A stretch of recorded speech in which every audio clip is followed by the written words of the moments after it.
Ja sõber, täna räägime pisut ootamatul teemal surmast kui ilmutuse allikast. Elame ajastul, mil tehisaru on võtnud meie argielus üsna keskse koha. See meenutab olukorda Johann Wolfgang von Goethe teosest, kus võluriõpilane kutsus esile vaimud, kuid ei saanud neid hiljem enam kuidagi nendest vabaks. Veelgi enam peame tõdema, et need uued tehnoloogilised lahendused ületavad juba praegu mitmeti inimeste võimeid. Kui me hakkame inimesi redutseerima vaid nende igapäevastele ülesannetele, siis oleme jõudnud tegelikult punkti, mille kohta Friedrich Nietzsche ütles, inimene on miski, mis tuleks ületada. Ja kunstaru näib sinnapoole liikuvatki.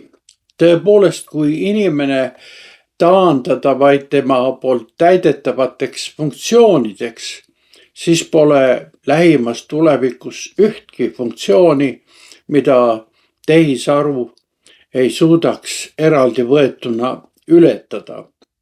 Kuid siin peitubki asja tuum. Inimene on alati midagi palju enamat kui tema funktsioonide summa. Probleem seisneb aga selles, et igapäevases elus ja konkreetsetes elusituatsioonides on seda enamat väga raske märgata. Miks? Sest meie elu ja olu on kastetud nende samade funktsioonide ja kohustuste täitmisse, mida me rohkem või vähem endale teadvustades iga päev täidame. Me teadvustame seda päris inimest, kes eksisteerib sealpool ülesandeid ja kohustusi alles siis, kui ta on meist lahutatud. Ja tema funktsioon hakkab täitma keegi teine. Eriti teravalt ja valusalt avaneb meile inimese kordumatus siis, kui ta on lahkunud meist surma läbi.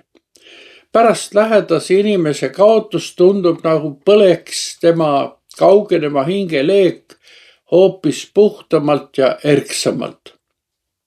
Tema lahkumine kastaks ta nagu mälestuste värvipotti. Ja siis tabab meid valus igatsus. Me tunneme, et tahaksime olla talle väga lähedal ja vahetada mõtteid, kui ta neid mõtteid enam ei mõistaks. Ühest küljest nihutab surm lähedase inimese füüsiliselt ületamatusse kaugusse. Kuid just siis me mõistame, et tegelikult ei suuda teda mitte keegi asendada. See asendamatuse tunne tekib just siis, kui ta ei täida enam oma funktsioone. Just siis lahvatab armastus lahkunu vastu veel kord eriliselt puhtalt ja kordumatult. Ükski algoritm ei suuda kopeerida vaikust, seda kordumatut valu, mis kaasneb lähedase inimese surmaga. Rääkides armastusest on huvitav vaadata, kuidas seda tõlgendas Nietzsche. Kirjeldades oma üliinimest kujutab ta armastuse nõrkust. Ta leiab, et armastus on oma olemuselt tunne ja tunded ei ole võimalik inimesel lõpuni kontrollida. AI võib püüda luua üliinimest, küll selle funktsioone maksimeerides, kuid armastuse kordumatust ei suuda ta matkida. Tõsi, armastus pole tahtest sõltuv ega tahte poolt juhitav, kuid me saame luua alati tingimusi selle õide puhkemiseks. Üle kõige tuleks aga silmas pidada, et armastatud lähedane on meile looja poolt antud kingitus, kes on igas hetkes palju enam kui tema oskused, võimed ja funktsioonid meie elus. Traagiline on aga see, et me kogeme seda palju rohkemat, sageli kõige valusamalt alles pärast armastatu lahkumist.